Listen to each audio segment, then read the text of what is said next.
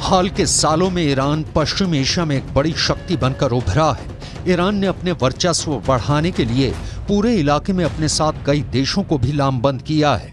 ऐसे में कहा जाता है कि ईरान के फतह 110 मिसाइल पहले से ही लेबनान में हिजबुल्लाह के पास है, जो आसानी से हाइफा को टारगेट कर सकती है। खबरें तो ऐसी भी हैं कि ईरान ने अपनी फतेह 110 और जुल्फिकार बैलिस्टिक मिसाइल को सीरिया में तैनात कर दिया है।